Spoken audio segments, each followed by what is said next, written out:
निम्नलिखित में से कौन सी इकाई होती है? तो मैं कहूंगा देखिए, अगर पदार्थ की मात्रा को मापना है तो उसकी इकाई क्या है? मोल है। ये क्वेश्चन बहुत इंपॉर्टेंट है, आपके एग्जाम में आएगा।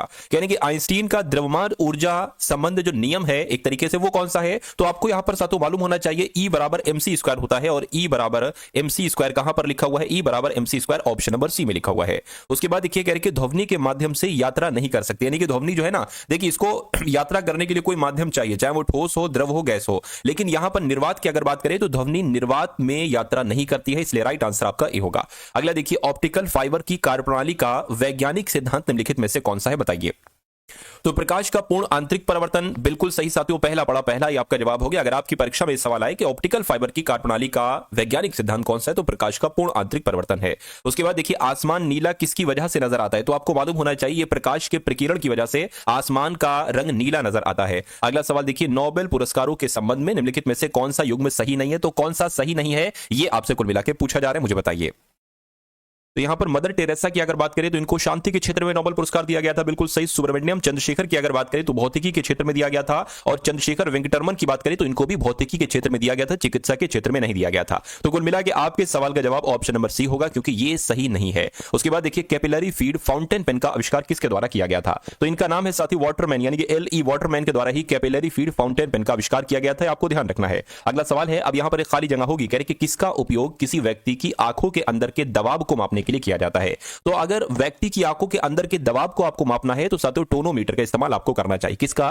टोनोमीटर का इस्तेमाल किया जाना चाहिए। राइट आंसर आपका ऑप्शन नंबर ए होगा। अगला सवाल, अपनी आवर्त सारणी में मेंडलीव को एक सही स्थान प्रदान नहीं कर सके, तो किसकी बात चल रही है, मुझे बताइए। तो हाइड्रोजन की बात चल रही है, यानी कि अपनी आवर्त सारणी में मेंडलीव जो है ना, ये हाइड्रोजन को एक सही स्थान प्रदान नहीं कर सके। आंसर आपका डी होगा। नेक्स्ट नंबर का सवाल है, कह इनमें से किसने अष्टक सिद्धांत दिया था? बताइए। साथियों ये वो सवाल है जो आपकी परीक्षा में इस बार आपको देखने को मिलेंगे, यानी कि पिछली अभी जितनी भी शिफ्ट हो चुकी हैं अगर बात करते हैं उनके आधार पर अब आगामी शिफ्ट में आपको ये सवाल देखने को मिलेंगे। तो अगर आप साथियों इस वीडियो में नए हैं और आपने अभी तक इस वीडियो को लाइक नहीं किया है तो वीडियो को लाइक कर दीजिए, और चैनल पर नए हैं तो चैनल को भी तुरंत आप लोग सब्सक्राइब कर दीजिए। ये समझ लीजिए मैं आपके लिए इतनी मेहनत कर रहा हूं कि शायद यूट्यूब पर कोई और बंदा आपके लिए इतनी मेहनत कर रहा है। ऐसे ऐसे क्वेश्चंस में निकालकर आपके सामने रख रहा हूं जो आपके एग्जाम में आपको देखने को मिलेंगे, और सटीकता से आप वहां पर जवाब लगाएंगे और अपने एग्जाम को आसानी से क्रैक करेंगे। तो तब तक के लिए इसको सब्सक्राइब कर लीजिए जब तक आपका पेपर नहीं हो जाता, और जब पेपर हो जाए तो अगर चाहना तो अनसब्सक्राइब लगा देना, लेकिन अभी पेपर का सवाल है, पास का सवाल है, तो इसलिए सब्सक्राइब कर लीजिए। तो अष्टक सिद्धांत की अगर बात करिए साथियों न्यूलैंड्स के द्वारा दिया गया था। राइट आंसर आपका सी होगा, और आपको याद रखना है निम्न धातु में से कौन स्वतंत्र अवस्था में पाई जाती है? तो स्वतंत्र अवस्था में मैं कहूंगा जो सोना है ये स्वतंत्र अवस्था में पाया जाता है। आंसर आपका भी है। अगला देखिए, इनमें से किस पदार्थ में कैल्शियम विद्यमान होता है? तो चीनी मिट्टी में होता है, कोरंडम में होता है, जिप्सम में होता है। मैं कहूंगा जिप्सम में साथियों कैल्शियम विद्यमान होता है। सही जवाब आपका ऑप्शन नंबर सी होगा। अगला देखिए, निम्नलिखित में से किस तरल पदार्थ का पीएच मान सबसे अधिक होता है? तो सबसे अधिक पीएच मान मैं कहूंगा मिल्क ऑफ मैग्नीशियम का होता है। मिल्क ऑफ मैग्नीशियम आपके इस क्वेश्चन का बिल्कुल करेक्ट आंसर है। अगला देखिए, निम्नलिखित में से कौन सा एक प्राकृतिक अम्ल क्षार संकेतक नहीं है? तो जेरेनियम का फूल, लाल गोभी के पत्ते, पेटूनिया फूल, ये सब है, लेकिन अजवाइन के फूल नहीं है। अब नहीं है तो ये आपका जवाब होगा। कपड़े साफ करने में प्रयोग होने वाला डिटर्जेंट साथियों कौन सा होता है? तो कार्बोनेट, बाइकार्बोनेट, या आपका साथियों बिस्मथ, या सल्फोनेट। तो सल्फोनेट आपके इस क्वेश्चन का सही जवाब होगा। उसके बाद देखिए, करके जल जो साबुन लगाने पर अच्छा झाग नहीं बना पाता है साथियों, उसको क्या कहा जाता है? तो उसको क्या कहा जाता है? वो खारा जल होता है साथियों। जो साबुन लगाने पर अच्छा झाग नहीं दे पाता वो खारा जल ही तो होता है। कैल्शियम सल्फेट हेमीहाइड्रेट का सामान्य नाम साथियों क्या है? तो इसका सामान्य नाम की अगर बात करें तो प्लास्टर ऑफ पेरिस है। क्या है? प्लास्टर ऑफ पेरिस साथियों कैल्शियम सल्फेट हेमीहाइड्रेट का सामान्य नाम है। ये परीक्षा में आपसे पूछा जाएगा, इसलिए आप लोग याद रखेंगे। हाइड्रोक्लोरिक अम्ल का आणविक सूत्र क्या है? तो मैं आपको बता चुका हूं साथियों HCl। ये क्या है? ये हाइड्रोक्लोरिक अम्ल का एक सूत्र है। सही जवाब आपका ऑप्शन नंबर ए होगा। कि पादप कोशिका का केंद्रक एक जेली जैसा पदार्थ से घिरा होता है, उसको क्या कहा जाता है? तो उसको क्या कहा जाता है साथियों? प्लास्टिड्स कहते हैं, रिक्तिकाएं कहते हैं, या कोशिका द्रव कहते हैं, या हरित लवक कहते हैं। तो उसको कोशिका द्रव कहा जाता है। यानी कि पादप कोशिका का केंद्रक एक जेली जैसे पदार्थ से घिरा होता है, उसको कोशिका द्रव ही कहा जाता है। अगला सवाल देखिए, यानी कि कोशिकाओं का वह समूह जिसकी संरचना समान होती है और जो साथ मिलकर एक विशिष्ट कार्य करता है, उसको किस नाम से जाना जाता है? तो उसको ऊतक कहा जाता है। क्या कहा जाता है? उसको ऊतक कहा जाता है। राइट आंसर आपका सी होगा। यानी कि साइटोलॉजी किसके अध्ययन से संबंधित है? तो मैंने आपको कई बार बता चुका और कई बार पिछली कई सारी शीट में भी ये पूछा जा चुका है। कोशिका के अध्ययन को कहा जाता है साथों साइटोलॉजी। राइट आंसर आपका ए है।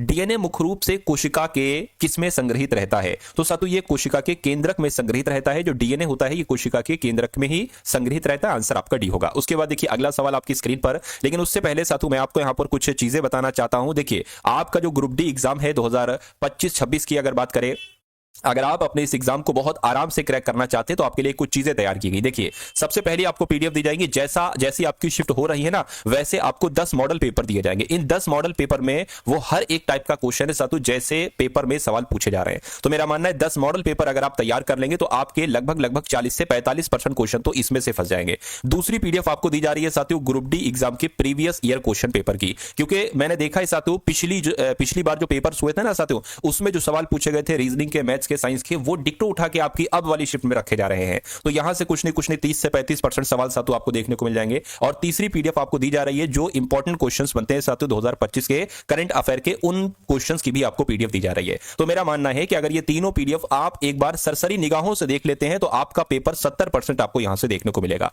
और ये पीडीएफ बहुत मेहनत के साथ बनाई गई है, सिर्फ और सिर्फ 45 रुपीज में ये पीडीएफ आपको दी जा रही है। डिस्क्रिप्शन में लिंक है, वहां से जाकर आप इस पीडीएफ को प्राप्त कर लीजिएगा। और मैं आपको बता दूं कि हर मैथ का क्वेश्चन का सॉल्यूशन उसके नीचे, रीजनिंग के क्वेश्चन का सॉल्यूशन उसके नीचे है, साइंस का उसके नीचे उसके आंसर है, सब कुछ आपको मिलेगा। तो अगर आपके पेपर में कुछ समय बाकी है, जितना भी समय बाकी है, इस पीडीएफ को जितना देख सकते पढ़ सकते पढ़ लीजिएगा, पेपर आपका सातों क्रैक हो जाएगा। चलिए, तो अब हम लोग वापस आते हैं सातों अपने सवाल की तरफ। कह रहे हैं माइटोकॉन्ड्रिया का शब्द जो है किसके द्वारा दिया गया था, तो ये कार्ल बेंडा के द्वारा दिया गया था। आंसर आपका बी होगा, ये क्वेश्चन इंपॉर्टेंट है। कह रहे कि घाव भरने के लिए निम्नलिखित विटामिन में से कौन सा विटामिन सहायक होता है। तो घाव भरने की अगर बात करें, इसमें तो सातों कौन सा विटामिन चलता है, मैं कहूंगा विटामिन सी चलता है। राइट आंसर आपका सी होगा। उसके बाद देखिए अगला सवाल है, कह रहे निम्नलिखित में से कौन सा एक विटामिन ए का प्रचुरतम स्रोत है। तो मैं कहूंगा आम की अगर बात करें तो इसमें विटामिन ए पाया जाता है। ठीक है, इसलिए जिनका भी आंसर ऑप्शन नंबर ए के साथ है तो बिल्कुल करेक्ट है। आपके एग्जाम की अगर बात करें तो साथियों 25 सवाल आ रहे हैं विज्ञान के, और उसके बाद आपको जो सवाल देखने को मिलेंगे लगभग 20 क्वेश्चंस आपको देखने को मिलेंगे साथियों करंट अफेयर के। तो आप पूरे के पूरे 20 क्वेश्चंस आप लोग देख लीजिए जो सबसे इंपॉर्टेंट है करंट अफेयर के।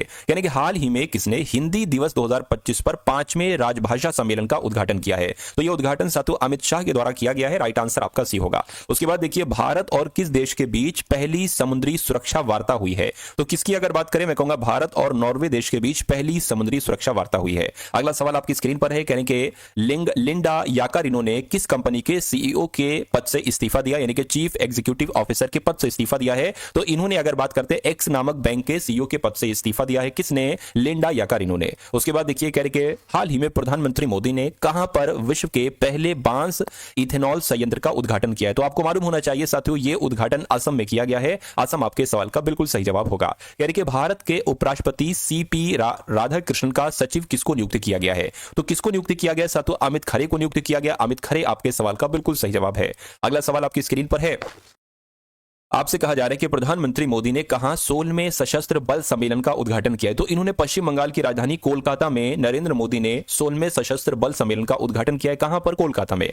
फिडे महिला ग्रैंड स्विस 2025 जीता है। तो पता साथियों किसने जीता है? वैशाली रमेश बाबू ने ही फिडे महिला ग्रैंड स्विस 2025 का खिताब जीता है। अगला सवाल देखिए, रिकी हैटन का 46 वर्ष की आयु में निधन हुआ है, वो कौन थे? तो अगर बात करते हैं वो एक मुक्केबाज थे, है ना। आंसर आपका जो जाएगा आपको ध्यान रखना है ऑप्शन नंबर सी होगा। उसके बाद देखिए अगला सवाल है, कह रहे कि किसने आईसीसी महिला क्रिकेट वनडे बल्लेबाजी रैंकिंग में एक बार फिर से शीर्ष स्थान हासिल किया है। तो किसने साथियों? दीप्ति शर्मा ने, हरमनप्रीत ने, स्मृति मंधाना ने। मैं कहूंगा स्मृति मंधाना ने आईसीसी महिला क्रिकेट वनडे बल्लेबाजी रैंकिंग में एक बार फिर से शीर्ष स्थान हासिल किया है। अगला सवाल आपकी स्क्रीन पर है, आपसे कह रहे हैं कि कौन सी कंपनी भारतीय क्रिकेट टीम की नई टाइटल स्पॉन्सर बनी है। तो मैं कह सकता हूं अपोलो टायर्स इस कंपनी का नाम है, और यह कंपनी भारतीय क्रिकेट टीम की नई टाइटल स्पॉन्सर कंपनी बनी है। आनंद कुमार ने स्पीड स्केटिंग विश्व चैंपियनशिप में कौन सा पदक जीता है? तो आपको ध्यान रखना है साथियों इन्होंने स्वर्ण पदक जीता है। आनंद कुमार ने स्वर्ण पदक जीता है स्पीड स्केटिंग विश्व चैंपियनशिप में। उसके बाद देखिए कह रहे कि अगस्त 2025 के लिए ICC player of the month चुना गया। साथियों देखिए जो खेल से संबंधित सवाल आपके एग्जाम में पूछे जा रहे हैं, तो जो इंपॉर्टेंट क्वेश्चंस बन रहे थे खेल से संबंधित, वो मैंने इस वीडियो में भी इंक्लूड किए हैं। तो इसलिए इन सारे सवालों को आप लोग बहुत ही अच्छे तरीके से देखेंगे, ध्यानपूर्वक देखेंगे कि आपको ये सवाल सही तरीके से सातों तैयार हो जाए, है ना। देखिए अगस्त 2025 के लिए ICC player of the month चुना गया है, वो ओरला प्रेंडरगास्ट को चुना गया और मोहम्मद सिराज को चुना गया है। इसलिए आपके सवाल का जवाब जो होगा वो ऑप्शन नंबर सी के साथ जाएगा। अगला सवाल देखिए, यानी कि नेपाल की पहली महिला अटॉर्नी जनरल कौन बनी? ये बहुत इंपॉर्टेंट क्वेश्चन है सातों, एग्जाम में आपके पूछा जाएगा। आपको इनका नाम ध्यान रखना है, सविता भंडारी इनका नाम है, और सविता भंडारी जी ही नेपाल की पहली महिला अटॉर्नी जनरल बनी है। यानी कि सरपंच संवाद राष्ट्रीय गुणवत्ता सम्मेलन कहां आयोजित हुआ है? तो कहां आयोजित हुआ है ये साथियों? नई दिल्ली में आयोजित हुआ है। नई दिल्ली आपके सवाल का बिल्कुल सही जवाब होगा।